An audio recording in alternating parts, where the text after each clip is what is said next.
Rain tapped softly against the window of Bean Haven Cafe, a small corner shop that smelled of roasted beans and damp pages from the mini bookshelf by the counter.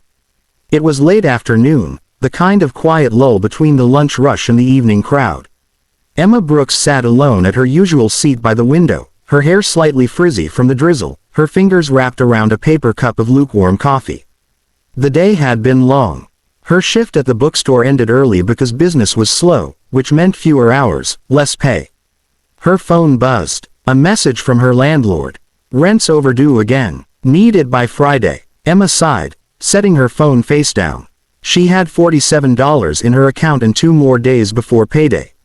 She stared out the rain-blurred window, wondering how her life had become a loop of quiet struggles. Work, bills, sleepless nights, repeat. That's when the cafe door swung open. A gust of cold air swept in with him. He was the kind of man who looked like he belonged in magazines, not in a humble cafe like this. His suit was black and tailored perfectly, his posture straight, his expression unreadable. Even the barista paused mid-sentence when he walked in. He scanned the room once, and his eyes landed on Emma. For a moment, she thought he might be looking past her. But then he walked straight to her table. "Excuse me," he said, his voice low and calm. "Are you here alone?" Emma blinked, confused. Yes." Without waiting for permission, the man sat down across from her. His presence was commanding but strangely polite, as if he was used to people being intimidated. "Look," he began, resting his hands on the table, "this is going to sound strange, but I need your help." Emma frowned. "My help? You don't even know me." "That's exactly why I'm asking." He reached into his sleek wallet and pulled out a crisp stack of bills. Then, with deliberate calmness, he placed it on the table between them. $500. Emma's eyes widened. What is this?" "I'd like to hire you," he said evenly. "For one evening." She nearly laughed. "Excuse me, I need someone to pretend to be my date for the day." His tone was serious, almost businesslike. "I'll pay you $500. No questions asked. You just have to act like you've been seeing me for a while." Emma stared at him, waiting for a punchline. "You're joking, right? Is this some kind of prank?" "No." His expression didn't even flicker. "My name is Alexander Hale. I run Hale Industries." Her jaw dropped slightly. She'd seen that name before, on the news, business magazines, even billboards. Alexander Hale was one of the youngest and most successful CEOs in the city. What on earth was he doing here, offering her money to play his girlfriend? "I have a family dinner tonight," he continued, his tone softening. "My mother refuses to accept that I'm not interested in being set up. She's invited several business associates and their daughters, again. And you want to bring a fake date too, what? Get her off your back." His lips curved faintly. "Exactly." Emma's eyes flicked to the money again. $500. That was rent, groceries, and maybe even a few days to breathe. Still, she hesitated. "Why me? You could hire an actress, or..." He interrupted gently. "Because I don't want someone fake pretending to be fake. You looked real." The words caught her off guard. For a moment, all she could do was stare at him. This impossibly composed man who looked like he'd never known what struggling felt like. But there was something behind his calm. Something quiet, tired, lonely. "Please," he said after a pause. "Just for one day. I'll make sure you're comfortable. You'll have dinner, transportation, and I'll drop you home safely after." Emma leaned back, searching his eyes for any sign of deceit. There was none, only sincerity, and perhaps a hint of sadness. She exhaled slowly. $500, right? Yes. She looked out the window, the rain still falling in soft streaks. She could say no. She should say no. But her stomach was empty, her bills were piling up, and something about the way he said, "Please," made her chest tighten. Finally, she nodded. "Okay, I'll do it." Alexander smiled for the first time that evening, a small, genuine curve of his lips. "Thank you." He stood up and extended his hand. "Come on, we need to get you ready." "Ready? You can't show up to a formal dinner in that." He glanced at her damp bookstore uniform. She flushed, crossing her arms. "Hey, this happens to be my best outfit." He chuckled softly. "Then I suppose we'll need a new best one." Before she could process what was happening, Alexander had paid for her coffee, held the door open, and guided her into a sleek black car waiting outside. As they drove through the glittering city, Emma couldn't help glancing at him from the corner of her eye. Everything about him screamed power and perfection, except his eyes. They looked lonely. The car rolled smoothly through the city, neon lights flickering across the glass as they sped toward the heart of downtown. Emma sat quietly, hands folded in her lap, watching the world blur by. She still couldn't quite believe it. Just an hour ago, she'd been sitting in a cafe worrying about rent. Now she was in the backseat of a luxury car beside Alexander Hale, a man whose watch probably cost more than her yearly salary. At a glance, he looked completely calm. But every few minutes, he'd adjust his cufflinks or check his reflection in the window. The small, almost nervous gestures made him seem human.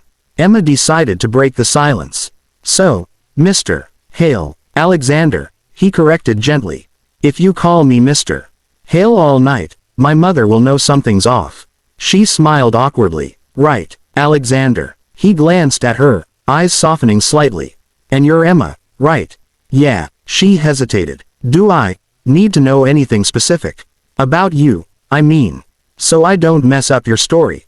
He paused, then said, "You work at a bookstore, right?" Emma nodded, surprised he remembered. "Then say we met there. You recommended a book, and I came back every day until you agreed to have coffee with me." She raised an eyebrow. "That's the story. You, the CEO, stalking a bookstore girl until she gives in." A low laugh escaped him, a sound so genuine it startled her. "You make it sound much worse than I intended." They shared a brief smile before the car slowed to a stop outside the Hale estate, a sprawling mansion glowing under golden lights. Dozens of luxury cars lined the circular driveway, and waiters in white gloves moved gracefully between guests. Emma's heart skipped. "You didn't tell me it would be this fancy." Alexander opened her door, his hand extended. "You'll be fine. Just smile when I do." She took his hand. His palm was warm, steady, grounding. As they stepped inside, whispers immediately followed them.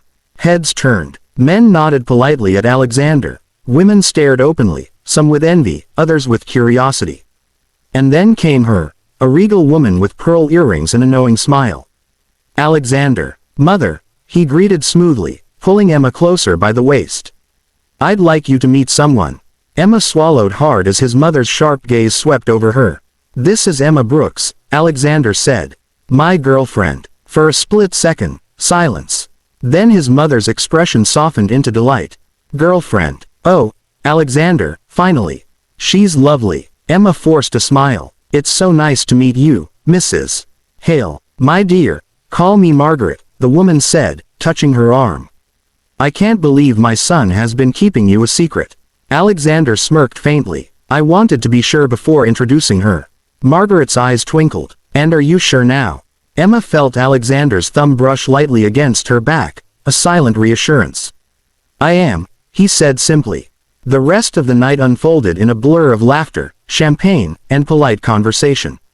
Alexander stayed close, his hand often at her waist, his voice calm and steady as they moved through the crowd. He introduced her to board members, investors, and friends with the same quiet confidence, and every time she looked up at him, he was already watching her, as if to make sure she wasn't overwhelmed. And though she knew this was all an act, something about it began to feel dangerously real.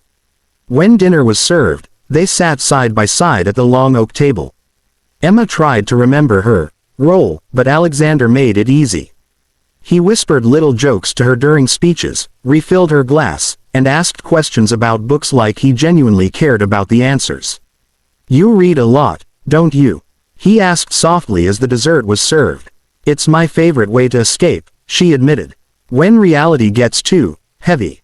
He looked at her for a long moment. "I envy that. My world doesn't really have room for escape." "Then maybe that's why you came to the cafe," she said before she could stop herself. "Maybe you just wanted to breathe for a while." His eyes met hers, sharp yet vulnerable. "Maybe I did." For a moment, the noise of the dinner faded, and it felt like they were the only two people in the room. Later that night, after the guests began to leave, Alexander found her standing alone by the garden doors, gazing at the moonlit fountain outside. The night air was cool, and the scent of roses drifted in from the garden. "You were incredible tonight," he said quietly, stepping beside her. Emma turned, smiling. "I didn't trip, spill anything, or say something stupid. That's a win in my book." He chuckled. "My mother adores you. That's a first." "Well, she seems nice." "She is," he said softly, then added after a pause, "just determined to see me married." Emma tilted her head. "And you're not ready." He looked away, jaw tightening slightly. "I've learned that people want to be close to me for what I have, not who I am. It makes it hard to trust." Emma's chest ached. "I know how that feels. Different reasons, same loneliness." He turned to her, studying her face under the soft light. "You're not like anyone I've met, Emma." She laughed nervously. "That's because I'm not pretending to impress you." "I know," he murmured. "That's what makes this so confusing." Before she could respond, a valet appeared at the doorway. "Your car is ready, Mr. Hale." He nodded, and they walked together in silence. When the car stopped in front of her apartment, neither moved right away. The night felt heavy with unspoken things. Alexander finally handed her an envelope. "Your payment. You earned every cent." Emma took it, her heart sinking a little. "Thank you. And thank you for the experience. It was nice pretending for a while." He hesitated, then said softly, "Maybe it didn't have to be all pretend." Her breath caught. "What do you mean?" He met her gaze, eyes gentler than they had been all night. "You made tonight feel real, Emma. More real than anything I've felt in years." For a long moment, neither spoke. Then he reached into his jacket and handed her a simple white business card. "If you ever want to have coffee again," he said quietly, this time without pretending, "call me."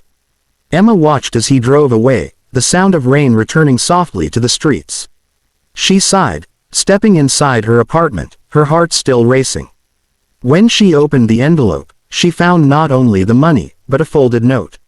In neat handwriting, it read, "For the first time in a long time, I didn't feel alone. A.H."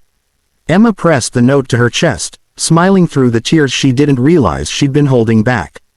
And in that moment, she knew, something real had begun, even if neither of them had planned it. And somehow, she wondered if maybe this wasn't just about avoiding his mother's questions.